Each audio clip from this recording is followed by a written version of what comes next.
hablado de la historia, y aquí podemos ver que la historia, que básicamente se trató del mundo político alrededor del tiempo de Jesús, el intertestamentario. Y luego estamos hablando de las instituciones, primero de la religión y la filosofía, y ahora entramos en las instituciones específicamente de los judíos, que es la sinagoga, el templo, el Sanedrín y los partidos políticos y la diáspora. Vamos a hablar de ellos, explicar bien qué son. Cuando hablamos de la sinagoga, tenemos una ilustración del siglo IV antes de Cristo, que es una ruina de una sinagoga. La sinagoga fue importante y se desarrolló más bien en el cautiverio. Antes de la sinagoga, claro que sí hubo siempre un templo en Jerusalén, y eso es un modelo del templo de Herodes en Jerusalén. Y claro, el templo fue primero. Aunque algunos dicen que Moisés también enseñó a las personas en grupos, y esto era el comienzo de la sinagoga, enseñar en pequeños grupos. Ahora vamos a hablar un poco de la sinagoga. ¿Qué pasa con la sinagoga? Encontramos la palabra sinagoga, que quiere decir reunión de la gente o congregación de la gente, en varias partes en el Nuevo Testamento. Por ejemplo, en Apocalipsis 2:9 encontramos mención de la sinagoga. En el Apocalipsis 2:9, conozco sus sufrimientos y tu pobreza, sin embargo eres rico. Sé cómo te calumnian los que dicen ser judíos, pero en realidad no son más que una sinagoga de Satanás. Y encontramos la palabra en los evangelios, Mateo, Marcos. Jesús se sube en la sinagoga en Lucas 4 y hace la lectura, y el Espíritu del Señor está sobre mí, dice, y me ha ungido, etc. Y Cristo solía asistir en la sinagoga. Vemos también que Pablo en el libro de Hechos asiste en la sinagoga, y la sinagoga es importante como un semillero para la iglesia. Los primeros que salen de la sinagoga forman una fundación de la iglesia. Entonces hay varias menciones de la sinagoga en el Nuevo Testamento. ¿Cuándo empezó? Pues como mencioné, algunos dicen que la sinagoga empezó en el tiempo de Moisés, en el libro de Deuteronomio, el capítulo 28, y los primeros versículos encontramos mención de la sinagoga, Deuteronomio 28, y los primeros versículos de él. Habla de la gente que tenía que recibir enseñanza. Dice, si realmente escuchas al Señor tu Dios y cumples fielmente todos estos mandamientos que hoy te ordeno, el Señor tu Dios te pondrá por encima de todas las naciones de la tierra. Si obedeces, Señor tu Dios, todas esas bendiciones vendrán sobre ti y te acompañarán siempre. Y así habla de la enseñanza que la gente recibió, y dice que Moisés los enseñó, y así él fue un tipo rabino y empezó la sinagoga. De igual sale el argumento que la sinagoga empezó en la época de los jueces. El pueblo de Israel sufrió muchas desviaciones. El libro de Jueces dice que cada uno hacía lo que le pegaba la gana, lo que quería hacer. Y esto entonces demuestra que no hubo una buena enseñanza y no hubo una obediencia. Probablemente la sinagoga tiene sus raíces más bien en el cautiverio, con personas como Esdras.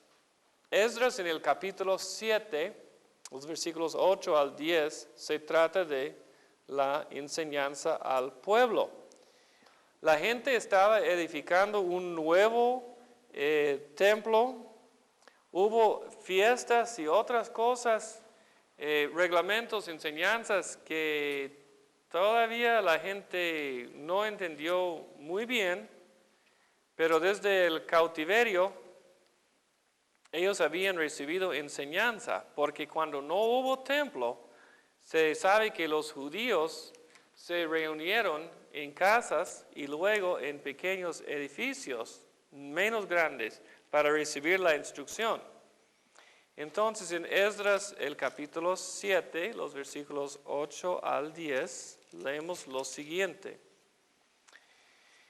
Con Esdras regresaron a Jerusalén algunos israelitas, entre los cuales había sacerdotes, levitas, cantores, porteros, servidores del templo. Esto sucedió en el 7º año del reinado de Artajerjes.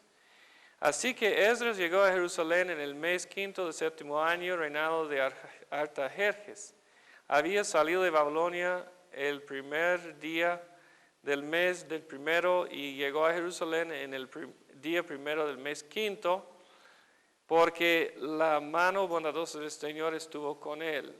Esdras había dedicado por completo a estudiar la ley del Señor y a ponerla en práctica y a enseñar sus preceptos y normas a los israelitas. Así que esto es una mención de uno que es maestro, que es realmente rabino y que une su grupo a la enseñanza. Eso es lo que pasa en la sinagoga. La sinagoga como institución llegó a ser establecido entonces en el cautiverio babilónico. Hubo una interpretación de la Torá que se llama el Talmud babilónico y es una serie de libros que es más o menos de esa extensividad. Son varios tomos y todo es una interpretación y leyes alrededor del Pentateuco, el Talmud babilónico.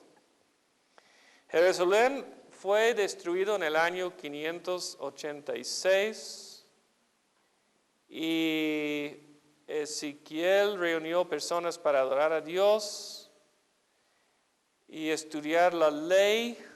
Eso todavía tenía antecedente, entonces hubo antecedentes a la sinagoga. Pero realmente la sinagoga empezó en el cautiverio. Después de la reedificación del templo en Jerusalén, hubo un vacío. La gente sentía la necesidad de reunirse en comunidades, orar a Jehová, rendirle culto, buscar la santa voluntad de Dios para sus vidas, por medio de la instrucción de las Sagradas Escrituras. Entonces, la gente viajaba y visitaba al templo, pero no de cada día o de cada semana. Para guardar el día de sábado, sobre toda la nación, entonces se estableció en cada ciudad sinagogas.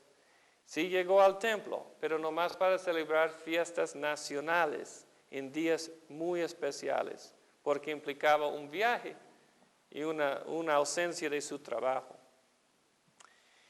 Como mencionamos, los escribas, Esdras y otros, copiaron la Biblia. Llegaron a ser maestros o instructores, rabinos.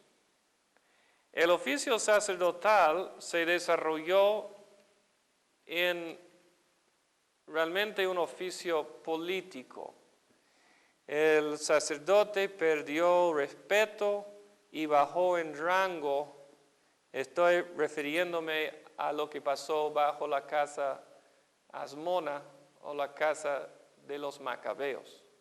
Cuando ellos se metieron tanto en la política y se pervirtieron tanto por Roma y otros poderes, hicieron sus compromisos, la gente no tenía respeto para el sacerdote. Los escribas ganaron respeto del pueblo y servían como jefes o gobernantes de las sinagogas. El culto fue muy importante para los judíos. Ellos tenían que constantemente acordar del hecho de adorar a Dios, solamente Él, porque hay un solo Dios y a Él adorarás. Ellos en el culto entonces desarrolló una liturgia, una forma básica de adorar a Dios. Y una de las cosas más importantes en la vida y en el culto de los judíos era siempre repetir lo que es el Sema o Shema. El libro de Deuteronomio y el capítulo 6, los versículos 4 al 9. Dice: escucha Israel, el Señor nuestro Dios es el único Señor. Ama al Señor tu Dios con todo tu corazón, con toda tu alma y con todas tus esfuerzos. Y luego sigue diciendo: grábate en el corazón estas palabras que hoy te ha mandado. Y luego habla de eso. Pero el Señor nuestro Dios es el único Señor. Ama al Señor tu Dios con todo tu corazón, con toda tu alma, con todos tus esfuerzos. De Deuteronomio, el capítulo 6. Claro, coordina con la enseñanza de nuestro Señor Jesucristo en Marcos, el capítulo 12, donde Cristo está enseñando sobre el primer mandamiento, lo que es lo más importante, ¿verdad? Un maestro de la ley le acercó y los oyó discutiendo. Al ver lo bien que Jesús les había contestado, le preguntó: de todos los mandamientos, ¿cuál es el más importante? El más importante es, y Jesús está citando así de este Deuteronomio: oye Israel, el Señor nuestro Dios es el único Señor. Ama al Señor tu Dios con todo tu corazón, con toda tu alma, con toda tu mente, con todas tus fuerzas. Segundo es: ama a tu prójimo como a ti mismo. No hay otro mandamiento más importante que esto. Entonces Jesús, bien instruido y conocedor del importe de la ley, sí averiguó que esto era importante. Y para los judíos era importante en su culto. Ellos también leyeron la palabra de Dios. Esto vemos de Lucas 4, cuando Cristo sube a leer el rollo de Isaías. Leyeron la palabra de Dios. Hechos 13:15 también se trata de eso, que los apóstoles, que ellos leyeron la palabra de Dios. Y en la sinagoga se leyó la palabra de Dios. La lectura era muy importante, la palabra de Dios. Las oraciones, la exposición de la ley o de la palabra de Dios también era importante. Jesús explicó la ley. Los judíos explicaron la ley. Eso es análogo a nuestro sermón o nuestro mensaje. Y luego hubo una bendición final, quizá la de Aarón, que se encuentra en Números 6:24. Entonces, el culto cristiano recibió mucho beneficio y un modelo del culto que los judíos practicaron en la sinagoga. Vemos la alabanza a Dios, el llamamiento a la adoración por la profesión de fe básico. Oye Israel, Jehová tu Dios es uno y a Él los servirás. Vemos las oraciones, comunicación con Dios. Vemos la lectura de la ley o la lectura de la Biblia y la explicación como el punto cumbre más importante, y vemos una bendición final. Estos son los elementos básicos que los judíos entonces celebraron en la sinagoga. Otras contribuciones de la sinagoga, vamos a pensar en 2 o 3 contribuciones de la sinagoga. Para nosotros, la primera contribución sería que sirvió como un modelo. Era un patrón para el culto cristiano. Y lo principal es la lectura de las Escrituras y la interpretación de ellas.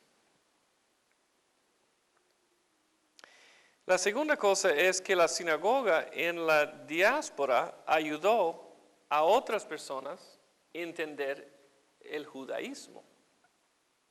Sirvió como una puerta de, por decir, introducción, una puerta de conocimiento para la fe bíblica, la fe de los judíos.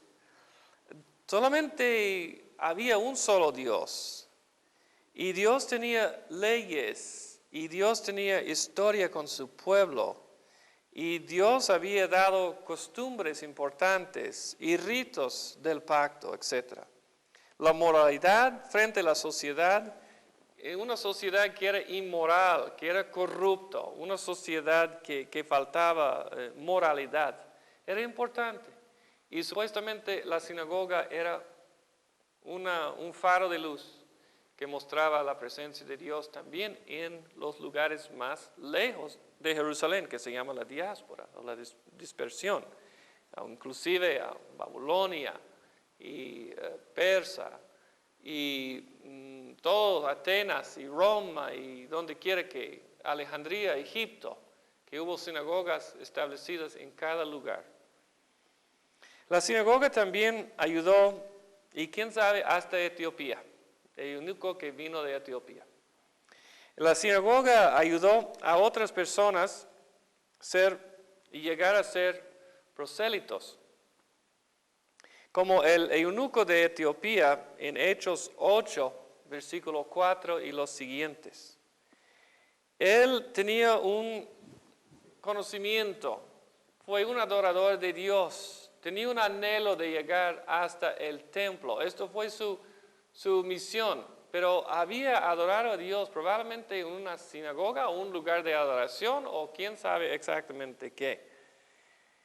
Entonces, hubo en la sinagoga oyentes, hubo los que respetaron. Un oyente probablemente no había pasado el rito del pacto, o sea, no fue circuncidado, pero hubo simpatizantes, los que son creyentes y temorosos de Dios. En Hechos, el capítulo 10, se trata de un señor Cornelio que también fue un favorito de los judíos, un centurión, pero uno que asistía a la sinagoga y que dio donativos para ella. La sinagoga entonces sirvió últimamente para un campo fértil para nuevos convertidos al cristianismo. Pablo pasó primero a la sinagoga, llegó a predicar a los gentiles después de haber sido rechazado en la sinagoga, pero siempre si leemos bien Hechos, encontramos que hubo resultados también en la sinagoga. Estos convertidos conocieron ampliamente el Antiguo Testamento, fueron preparados para recibir la gracia de Dios y el cumplimiento del Antiguo Testamento que era Cristo. Entonces, las sinagogas y la diáspora que fue puesto por todo lado del Imperio Romano sirvió por mucho bien para establecer la iglesia. El otro día escuché un pastor que es muy buen maestro y dijo, él no sabía por qué los judíos quedaron en el cautiverio y que fue una desobediencia a Dios no regresar todos a Jerusalén en aquel tiempo. Pues yo tendría que decir que es obvio en la Biblia que los judíos quedaron la gran parte en la diáspora o en las naciones porque Dios tenía un plan para traer las naciones a Él. Y solamente algunos regresaron a Jerusalén, pero la gran mayoría quedó esparcidos por todas las naciones porque luego Dios iba a plantar su iglesia en la sinagoga. Así que la sinagoga contribuyó por lo menos 4 cosas. El culto cristiano. Ayudó para las personas a entender qué es el judaísmo. Las personas llegaron a ser prosélites y luego, como el etíope y otros, y ellos entendieron también de la influencia de la Biblia y de los judíos. Y la sinagoga quedó como una tierra fértil para los primeros cristianos. Ok, eso es la sinagoga. Ahora pasamos a hablar un poco del templo. El templo. Esa es la segunda institución específicamente de los judíos, el templo. Herodes el Grande quería favorecer a los judíos y construyó el templo mayor. Como se había mencionado, hubo 3 templos, 2 anteriores a esto. El primero fue de Salomón y el segundo es de Zorobabel, después del cautiverio. El primero de Salomón, que vivió más o menos en el año 1000 antes de Cristo. Luego este duró un buen tiempo, pero fue destruido. Y cuando los judíos regresaron del cautiverio, Zorobabel construyó el templo.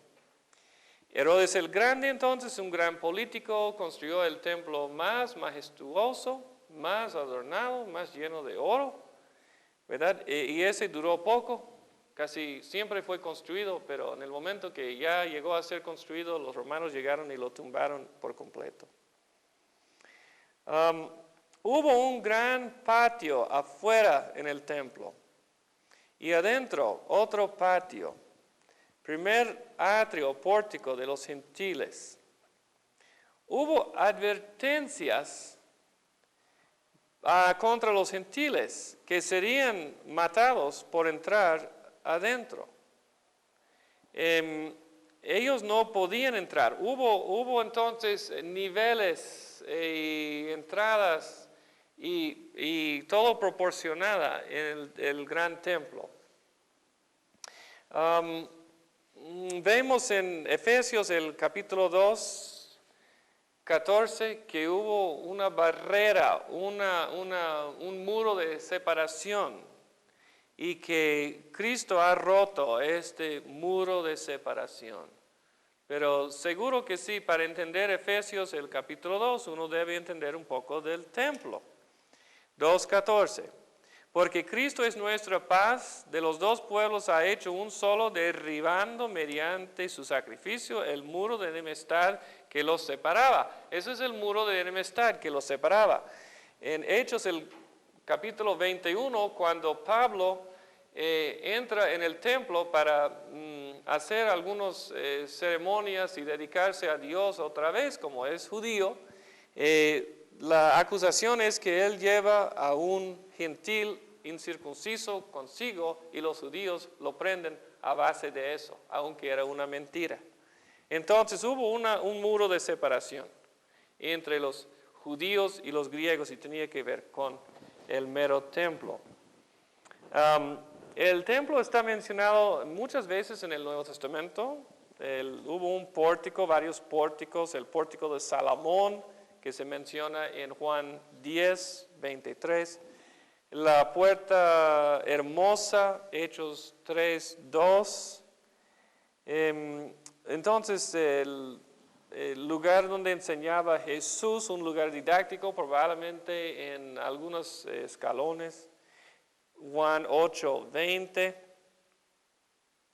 El templo fue muy importante para estas personas. Ellos moraron en la sombra del templo. Solían ir allá todavía, después aún de la resurrección de Cristo. El templo tenía un lugar santo por adentro. Hubo un velo que dividió el lugar santo y el santísimo. Los sacerdotes descendientes de Aarón dieron servicio en el templo. Sabemos que Zacarías, el padre de Juan, era un sacerdote y que dio servicio en el templo. Lucas 1 nos cuenta de esto. El templo era un centro muy importante para los judíos. Todavía los judíos anhelan tener otro templo. El templo y sus alrededores podría contener más de 200,000 personas. Y en los sábados y los días festivos hubo miles de sacerdotes y gran compañía de levitas para atender a la gente en el culto, el sacrificio y la oración. Algunos creen que el templo va a ser reconstruido según Ezequiel y las proporciones que él da, es una proporción muy grande del templo que va a ser reconstruido supuestamente en Jerusalén. No obstante, el Nuevo Testamento se trata del pueblo de Dios, que es un templo de Dios y que es muy extenso, porque el pueblo de Dios ahora está en todas las naciones, con todos los pueblos, judíos, gentiles, lo que sea. Entonces el templo de Dios que está en Cristo Jesús y nosotros fundados alrededor de él, siendo la piedra angular, está siendo construido en todo el mundo hoy en día y es el templo extenso. El templo de Herodes entonces tenía, como digo, niveles de entrar. Vimos alrededor del templo un pórtico real. Esto es un anillo. Y en una parte, en una de las esquinas, hubo el pináculo del templo. El pináculo del templo sería una torre, un lugar alto.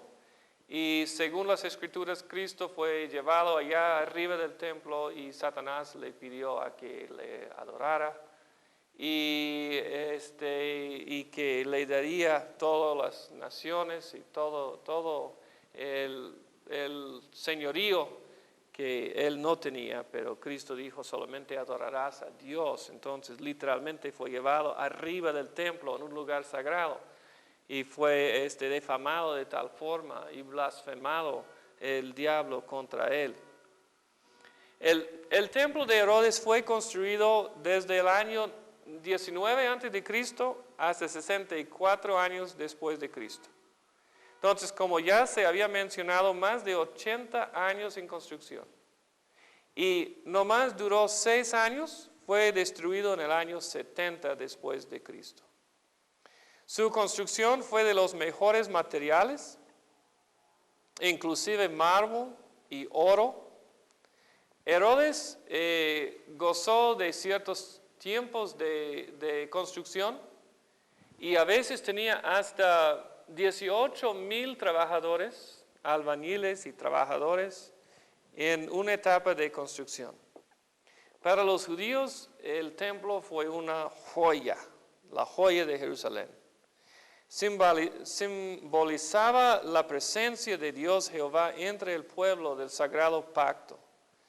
Era también un sello de unidad para los judíos de todas partes. Ellos querían orar hacia Jerusalén y especialmente hasta el templo. Templo, una parte muy importante. Como digo, tenía alrededor un anillo que se llama el pórtico real. Tenía otros pórticos en el anillo afuera, el pórtico de Salomón, etc. Y adentro va a encontrar un atrio de los gentiles. Un pórtico entonces afuera y los gentiles podrían entrar en otro atrio. Y luego uno entra en otro atrio que es de las mujeres.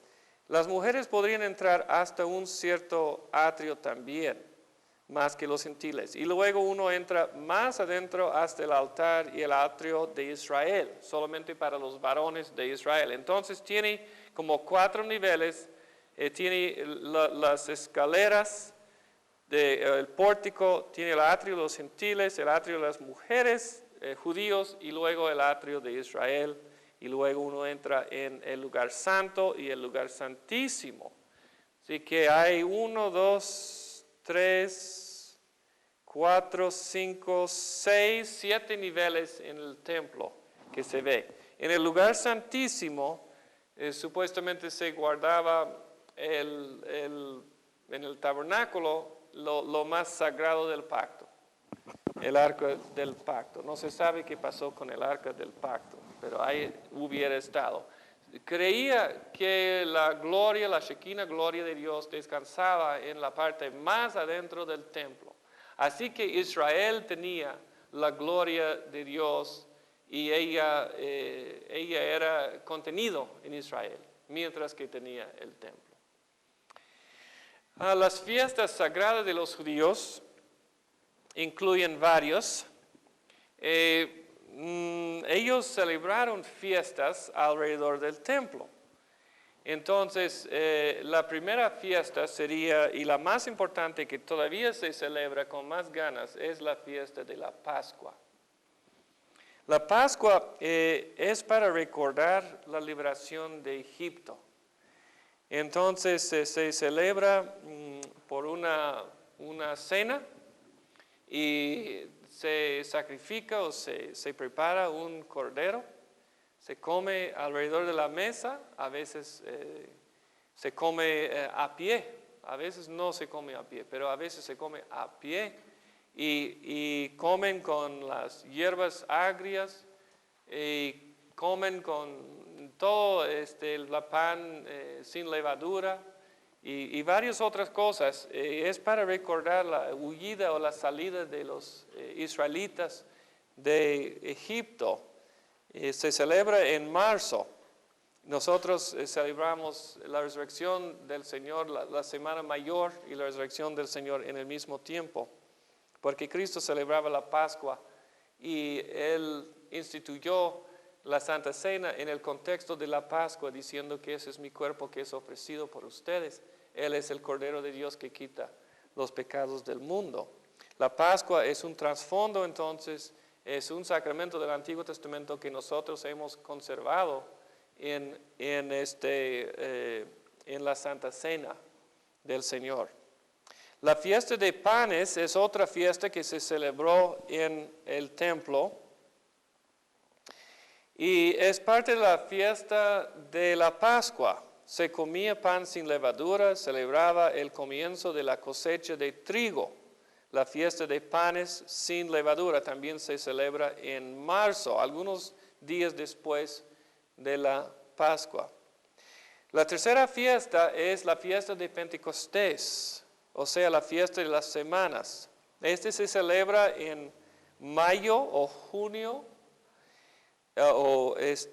junio, y es la cosecha final, la última cosecha, no de primicias, pero la final, y la fiesta de semanas. La quinta fiesta es la de trompetas en septiembre, octubre, y también se llama Rosh Hashanah. Y Rosh Hashanah quiere decir la cabeza del año, o sea, la fiesta del año nuevo.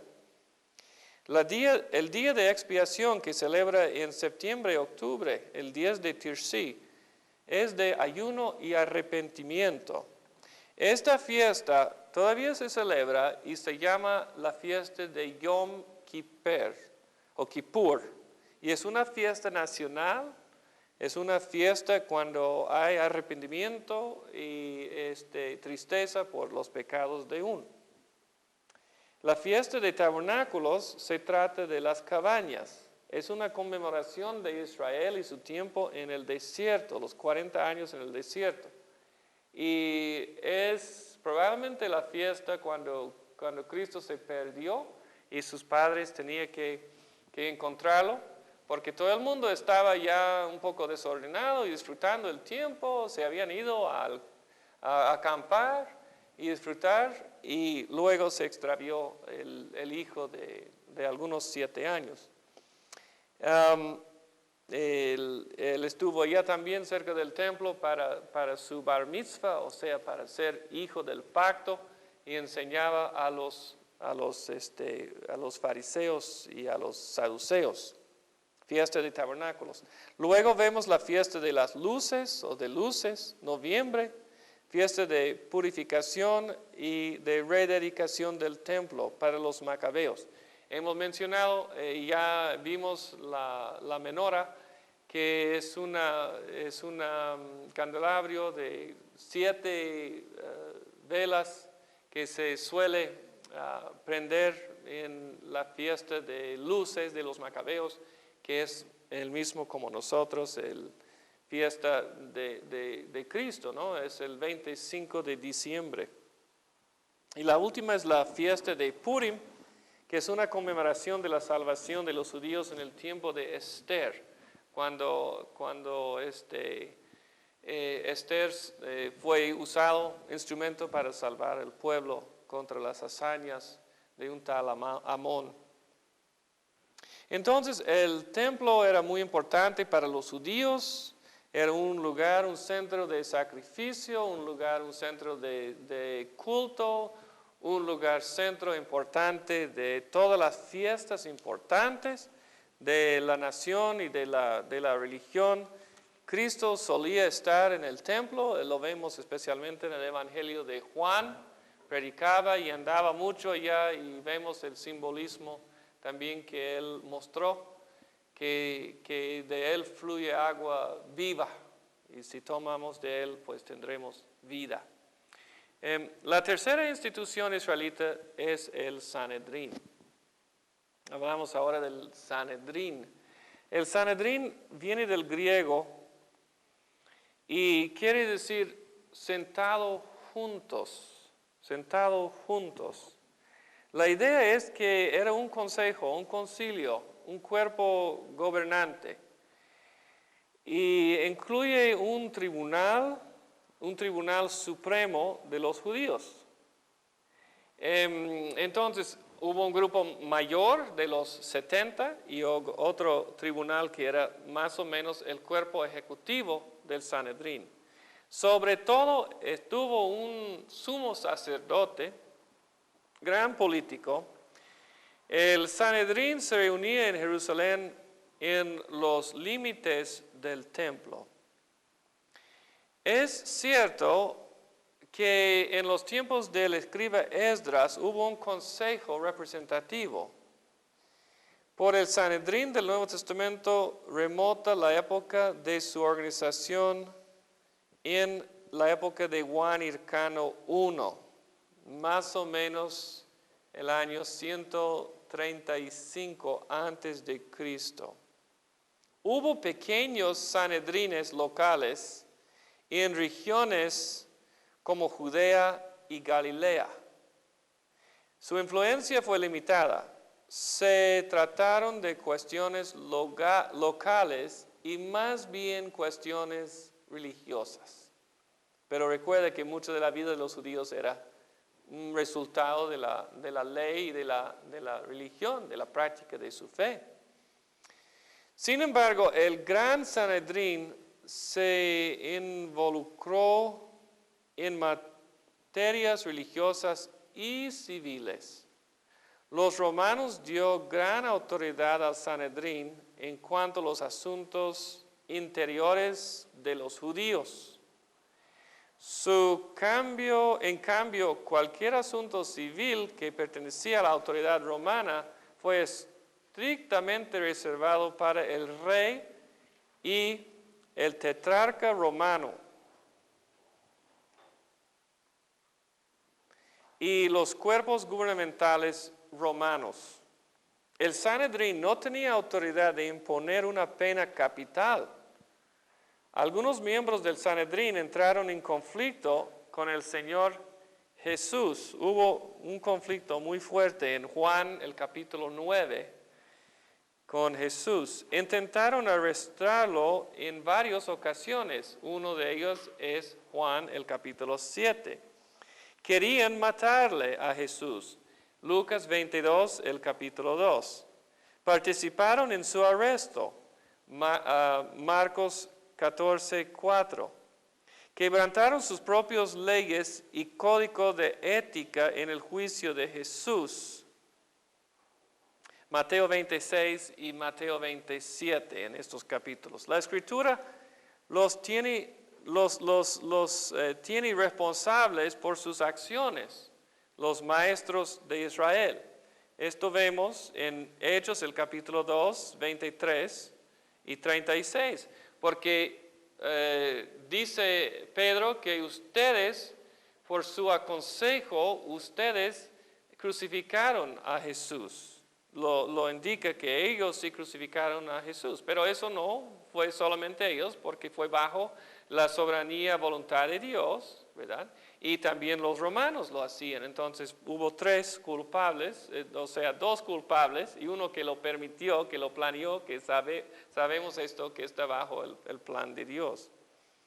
El Sanedrín se identificaba en el Nuevo Testamento como los principales sacerdotes y los fariseos.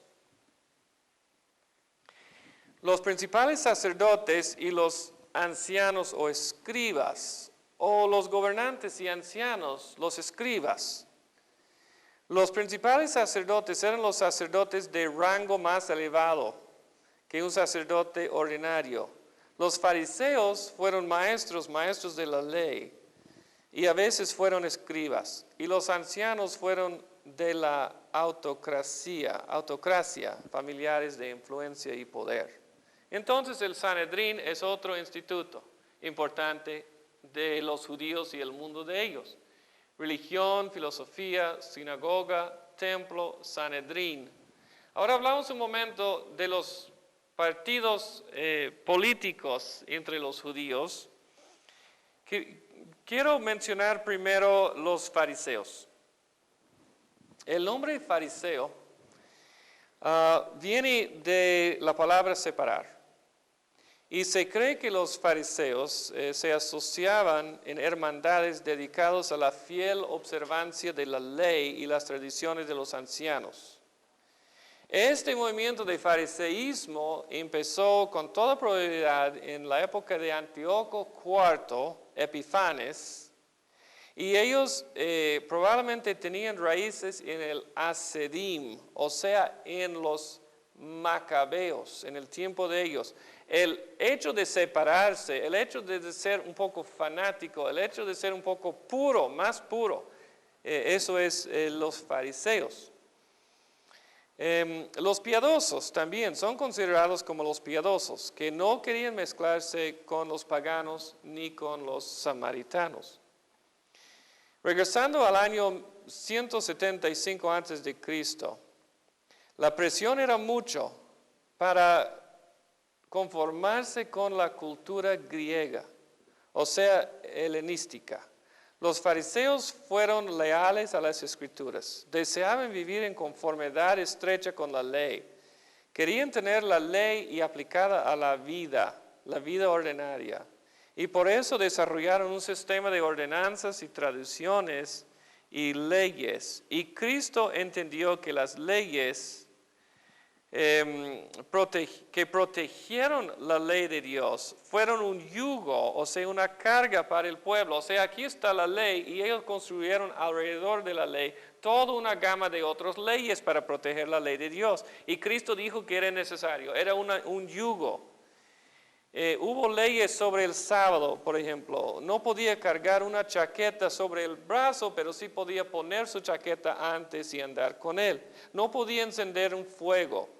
No podía viajar tales pasos en tales momentos. No podía sanar. No, jamás podía sanar. Podía sostener la vida, pero no podía mejorar la vida porque eso sería considerado como trabajo. Hubo leyes sobre lavamientos y pureza. Un gentil, cuando él comía usando la navaja o el cuchillo de un judío, esa navaja tenía que ser pasado por el fuego.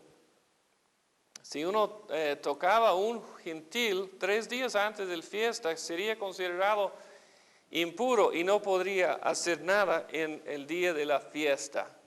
Cristo habló del yugo de la ley y dijo que su yugo era ligero y posible a cargar. Mateo 11, 29 y 30. Condenó la soberbia y la actitud pretenciosa de los judíos en Juan el capítulo 9, 1 al 19. Los fariseos guardaron esperanzas para un Mesías contra el gobierno romano. Ellos esperaron en un día cuando saldría un líder nacional. Ellos fueron más bien de la clase media, no de la aristocracia, y hubo más o menos 6,000 líderes fariseos en aquella época. Ellos fueron entonces de la mayor importancia entre los judíos. Otro grupo son los escribas. Los escribas no fueron más bien un partido político, religioso, como los fariseos. Fueron personas instruidas en la ley, la enseñanza, la interpretación de ellos. Fueron maestros o doctores de la ley. Hubo menos escribas. Muchos de los escribas también fueron fariseos, pero ellos fueron traductores, ellos fueron rabinos en muchos casos, ellos fueron instructores de la ley. Luego hubo saduceos. Los saduceos vienen de la palabra sadoc. es el sumo sacerdote en los tiempos de David y Salomón.